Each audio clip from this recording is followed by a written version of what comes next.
ఓవైపు వర్షాలు మరోవైపు ప్రభుత్వం పగబట్టాయని మొక్కజొన్న రైతులు అంటున్నారు. పంట చేతికొచ్చి కోతలు నడుస్తున్నాయి. ఇటు ప్రభుత్వం అటు దళారులు మొక్కజొన్న కొనుగోలుపై భిన్న ధోరణి ప్రదర్శిస్తున్నారు. రైతుల్లో ఆందోళన నెలకొంది.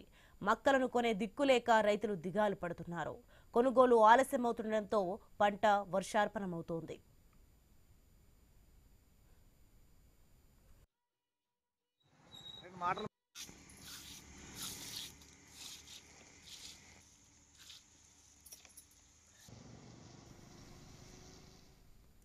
ఇటీవల కురిసిన భారీ వర్షాలకు ఇతర పంటలతో పాటు మొక్కజొన్న పంటకు తీవ్రంగా నష్టం కలిగింది. పంట కోసే దశలోనే నాశనమైంది. భారీ వర్షాలకు పంటకు తెగుళ్లు సోకి దిగుబడి బాగా తగ్గిపోయింది. వర్షాలు ఆలస్యంగా రావడంతోనే ముందుగానే ఉమ్మడి నిజామాబాద్ జిల్లాలో బోరు బావుల ఆధారంతో మొక్కజొన్నను సాగు చేశారు.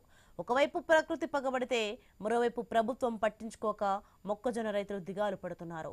వర్షాలు ఆలస్యంగా రావడంతోనే ముందుగానే ఉమ్మడి నిజామాబాద్ జిల్లాలో బోరు బావుల ఆధారంతో మొక్కజొన్నను సాగు చేశారు. పంట చేతికొచ్చే సమయానికి అతి భారీ వర్షాలు మొక్కజొన్న పంటను సర్వనాశనం చేశాయి. మొక్కజొన్న ఈసారి రైతులకు నష్టాన్ని కలిగించింది. ప్రకృతి మొక్కజొన్నపై ప్రభావం చూపితే కనీసం ప్రభుత్వమైనా ఆదుకుంటుందని ఆశపడ్డ రైతులకు నిరాశ ఎదురైంది.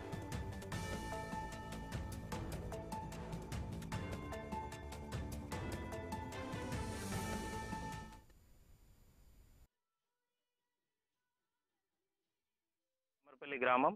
ఇక్కడ రైతాంగాలు తీవ్రంగా నష్టపోతున్నారు. ఈ అధిక వర్షాల వల్ల మొన్నటి వరకు 50% దిగుబడి వచ్చింది. మొక్కజొన్న తీవ్రంగా నష్టాలలో ఉన్నది. మక్కలు రోడ్లపై పోసి తడిసి ముద్దయిపోయినాయి. రైతాంగాన్ని పట్టించుకునే ప్రభుత్వాలు లేవు. ఇప్పటికిప్పుడు కొనుగోలు కేంద్రాలు ఏర్పాటు చేయలేక నిర్లక్ష్యంగా వ్యవహరించడం వల్ల మా తడిసిన ధాన్యాన్ని కొనే నాదుడు లేడు. ఇప్పుడేకైనా స్పందించి ఇకపైన కొనుగోలు కేంద్రాలని ప్రారంభించి మా రైతులను ఆదుకోవాలని చెప్పేసి ఈ రాష్ట్ర గవర్నమెంట్ డిమాండ్ చేస్తున్నాం. మాది కమ్మర్పల్లి గ్రామం. ఇక్కడ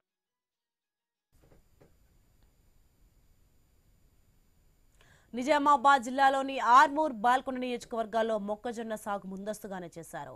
వ్యవసాయ శాఖ అధికారుల అంచనాల కంటే ఎక్కువగానే మొక్కజొన్న సాగు జరుగుతోంది. ఇందులో కొంత మొక్కజొన్న పంటను పచ్చిగానే వ్యాపారులకు రైతులు అమ్ముతున్నారు. రైతులకు భారీ వర్షాలతో నష్టం జరిగింది.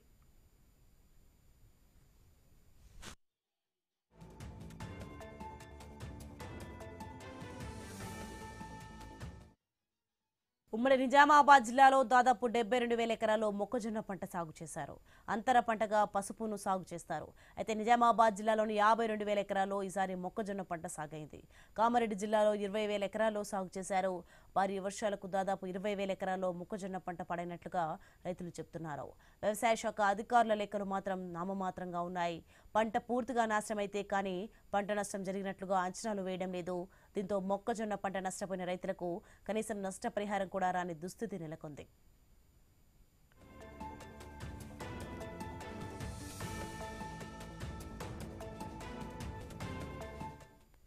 ఇక ఇప్పటికీ ఉమ్మడి జిల్లాలో వర్ష బీభత్సంతో జరిగిన పంట నష్టానికి పరిహారం రైతులకు అందలేదు. ఆర్మూరు డివిజన్లో గత వారం రోజులకు పైగా మొక్కజొన్న ధాన్యం కోతలు జరుగుతున్నాయి. మక్కలు క్షేత్రాల్లోనే ఉంచుతున్నారు. కొందరు వర్షాలకు భయపడి మక్కలను ఇళ్లలో దాచిపెడుతున్నారు. గడిచిన వారం రోజులుగా వర్షాలు కురుస్తూనే ఉన్నాయి. వర్షానికి తడిస్తే మక్కలకు మొలకలు వచ్చే అవకాశం ఉంది. మొలకలు వచ్చిన మక్కలను ఎట్టి పరిస్థితుల్లో ఇటు ప్రభుత్వం అటు దళారులు కొనుగోలు చేసే అవకాశం లేదు. కానీ అకాల వర్షాలతోని అపారమైన నష్టం జరుగుతున్నది. మాకు రైతులకు మక్కలు చేతికొచ్చినాయి. ఆల్రెడీ మ్యాచర్ కూడా వస్తున్నాయి. మరి ఈ మ్యాచర్తోని దళారులు ఏం చేస్తున్నారు, మాతోని ఆటలాడుకుంటూ క్వింటాలకు 1,000 ఇస్తావా 1,800 ఇస్తావా అని చెప్పేసి మాతోని బేరమాడుతున్నారు. మరి వెంటనే గవర్నమెంట్ స్పందించి ఈ కొనుగోలు కేంద్రాలు ఏర్పాటు చేసినట్లయితే మేము రైతులకు క్వింటల్ ఎంబట ఒక 800 రూపాయలు లాభ పొందిన వాళ్ళమైతాము. కమ్మర్పల్లి మండలం. ఇక ప్రభుత్వం గతంలో మాదిరిగా మార్క్ ఫెడ్, దాత్రి లేదా సొసైటీల ద్వారా కొనుగోలు చేయాల్సి ఉంది. కానీ నేటికి కనీసం ఆచరణ కూడా లేకుండా పోయింది. మొక్కజొన్న ధాన్యం కొనుగోలు చేయడంలో మీన మేషాలు లెక్కిస్తున్న ప్రభుత్వం మద్దతు ధరలు ప్రకటించింది. క్వింటాలకు 2,050 రూపాయలు గరిష్ట ధరగా ప్రకటించింది. కోతలు మొదలు కావడంతో ముందుగానే కొనుగోలు కేంద్రాలను ఏర్పాటు చేయక దళారులు రంగంలోకి దిగారు. ప్రభుత్వం నిర్ణయించిన కనీస మద్దతు ధరకు కొనుగోలు చేయడానికి దళారులు నిరాకరిస్తున్నారు. క్వింటాకు 1,800 లేదా 1,900 మాత్రమే చెల్లిస్తామంటున్నారు.